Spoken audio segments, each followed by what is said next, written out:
रितेश नाम का एक आदमी रहता था। वो अपने माता पिता के साथ रहता था। उसके पास व्यापार करने के पैसे तो थे, पर उसे पता नहीं चल रहा था कि कौन सा व्यापार शुरू करे। इसीलिए वो इस विषय में फैसला लेने के लिए अपने पिता के साथ चर्चा करता है। पिताजी, मुझे पता नहीं चल रहा है कि आपके दिए हुए पैसों से मैं कौन सा व्यापार शुरू करूं। अरे, उसमें क्या है, पकौड़ी का व्यापार शुरू करते हैं। पकौड़ी का व्यापार? हाँ बेटा, हमारे गांव में जलेबियों का, समोसे का, अचार का, पापड़ का ऐसे बहुत व्यापार है। तो तुम्हें कुछ अलग व्यापार करना होगा। गांव में जो व्यापार नहीं है, अगर तुम करोगे तो अच्छा लाभ पाने का मौका होगा। सिर्फ सादा पकौड़ी कौन खरीदेगा पिताजी? इसीलिए हम सिर्फ सादा पकौड़ी नहीं बनाएंगे। तो फिर हम सादा पकौड़ी में साथ साथ चिकन पकौड़ी, फिश पकौड़ी, मिर्ची पकौड़ी, आलू पकौड़ी, प्याज के पकौड़ी, अंडे के पकौड़ी जैसे अलग अलग तरह के पकौड़ी बनाएंगे। ऐसे हमारा व्यापार को बहुत लाभ मिलेगा। रितेश को अपने पिताजी के बात सच लगे, परंतु मुझे इतने प्रकार के पकौड़ी बनाना नहीं आता है ना पिताजी। मुझे भी तो बनाना नहीं आता। हम खुद इन सब के विधि बनाएंगे और इसके लिए तुम्हारी माँ भी सहायता करेगी। ऐसे कहकर रितेश के पिताजी रितेश को प्रोत्साहित करते हैं। फैसले के अनुसार पकौड़ी को बनाने के सामग्री रितेश खरीद के रसोई घर में इकट्ठा कर रहा होता है कि उसके पिताजी पके हुए अंडों को 2 हिस्सों में काट रहे होते हैं और रितेश की माँ पकौड़ी के लिए बेसन का मिश्रण तैयार कर रही होती है। बनाए हुए मिश्रण को 6 अलग अलग बर्तन में बराबरी से रितेश की माँ डालती है। रितेश के पिताजी पहले बर्तन में कटे हुए अंडे, दूसरे बर्तन में कटे हुए प्याज, तीसरे बर्तन में कटे हुए मिर्ची, चौथे बर्तन में कटे हुए आलू, 5वें बर्तन में कटे हुए केले और छठी बर्तन में कटे हुए चिकन के पीसेस डालते हैं और फिर एक एक करके उन सारे अलग तरह के पकौड़ी को तेल में तलते हैं। रितेश जब पकौड़ी का स्वाद देखता है तो उसको बहुत स्वादिष्ट लगता है। फिर वो अपने पिताजी के बातों को सच मानकर पकौड़ी के व्यापार को दृढ़ निश्चय से शुरू करता है। ऐसे शुरू हुआ था रितेश की जीत की कहानी। 15 साल बाद वही पकौड़ी का व्यापार रितेश को सिर्फ अमीर ही नहीं बल्कि बहुत घमंड और कठोर बना देता है। दूसरी ओर रितेश के पिताजी को बहुत दिनों से ठीक से दिखाई नहीं दे रहा था और सुनाई भी नहीं दे रहा था। इसीलिए वो रितेश को चिकित्सा करवाने के लिए पूछने की प्रयत्न करते हैं, पर रितेश कभी उनको समय ही नहीं देता था। इसीलिए रितेश के पिताजी खुद अस्पताल जाने का निश्चय करते हैं, पर उनके पास पैसे ना होने के कारण रितेश की दुकान को निकल पड़ते हैं। अरे रितेश बेटा, कुछ दिनों से न कुछ ठीक से दिखाई दे रहा है, न कुछ सुनाई दे रहा है। चिकित्सा के लिए 3000 रुपयों की जरूरत है।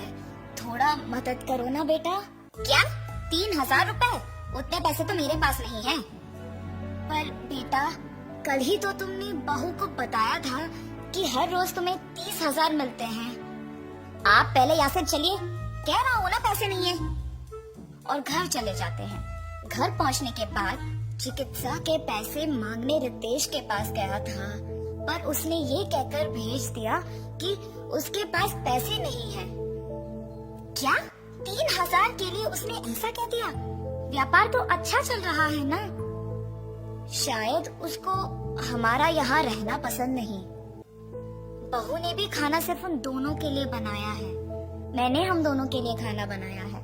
तो फिर यही है, हमारा यहाँ रहना वो दोनों चाहते ही नहीं है। चलो इसी रात को यहाँ से निकलते हैं। ऐसे फैसला करके दोनों उसी रात गांव से निकल जाते हैं। माता पिता के लापता होने पर भी रितेश को चिंता नहीं हुई। अगर किसी ने पूछा तो कहता था कि तीर्थ यात्रा पे गए हैं। रितेश को पकौड़ी के व्यापार में लाभ ही लाभ आ रहा था। वो उसके दुकान में 10 और सहायक को काम पे लगा के उनको सारे पकौड़ी के विधि सिखा के काम करवाता था। इसके अनुसार उसने पकौड़ी के दाम भी बढ़ा दिया था। मिर्ची पकौड़े 5 रुपए के 10 पीस, प्याज के पकौड़े 8 रुपए के 10 पीस, आलू के पकौड़े 10 रुपए के 10 पीस, अंडे के पकौड़े 15 रुपए के 10 पीस, चिकन के पकौड़े 20 रुपए के 10 पीस और मछली के पकौड़े 25 रुपए के 10 पीस।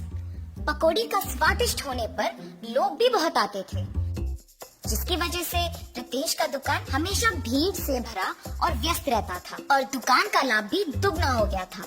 रितेश ऐसे ही उसकी संपत्ति बढ़ाने में दिन भर व्यस्त रहता था और उसकी पत्नी भी अपनी समय अपनी सहेलियों के साथ बिताने में और पैसे खर्च करने में व्यस्त रहती थी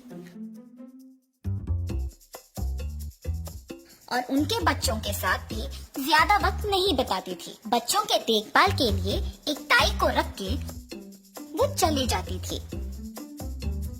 रितेश व्यापार और संपत्ति के मोह में पड़कर दोस्तों के साथ वक्त गुजारता था और उसकी पत्नी उसके सहेलियों के साथ वक्त गुजारती थी।